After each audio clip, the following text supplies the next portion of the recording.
Ikki eshik orasini o'qigansiz-a? Unday bo'lsa sizga ba'zi savollarim bor. Aytingchi, alvasti ko'prikdan qo'rqdingizmi siz ham? Qonsiragan bo'rijarning shovullagan ovozi quloqlaringizga eshitildimi? Qora ammaning ichidagi hushtak chaladigan odamchalarni-chi, ularni eshitdingizmi? Har gal kitobni ochganingizda dimog'ingizga gulsafsar hidi urildimi?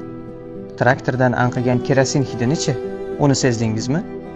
Dastro'molingizni qo'lingizga olarkansiz, beixtiyor uning chetiga xayolan K va R harflarini chizdingizmi? Yoshlikni eslab, ukangiz sizni oyingizga aytib bergani yodingizga tushganda Omonning akabiji degan gaplarni eshitdingizmi?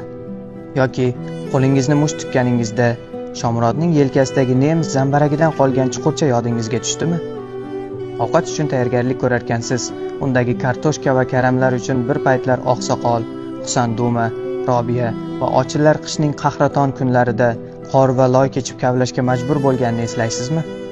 Bug'doy boshog'ini ko'rganingizda Olimjonning ming mashaqqatlar bilan yarim qopgina tergani, uning evaziga esa Umar Zakunchidan badani qon bo'lguncha kaltak yeganini eslaysizmi? Beixtiyor dorixonaga kirib qolganingizda bir emas, ikki emas, 10 hissa fenobarbital ichib, ertalab esa uni hamma zilziladan o'ldi deb o'ylagan Munavvarni eslaysizmi? Qishning qahraton kunlarida badaningizga bir tomchi sovuq suv tegsa qanday sovqotasiz? Ana shunday kunlarda Ugri daryosining tubidagi noma'lum askarni eslaysizmi? Dadangiz sizni erkalatganda giroydek his qilganmisiz o'zingizni? Tuya amakini, uning o'g'li Abduvalni eslaysizmi? Bir kunda ikki o'g'lidan qoraqat olgan Xolposh xolani-chi? Hech qanday aybi yo'q bo'lgan Ergashalini-chi? Ularni eslaysizmi? Agar qachondir yo'lingiz tushib Toshkent taraflarga borib qolsangiz, Kimsan bilan Qora ammani albatta ziyorat qiling.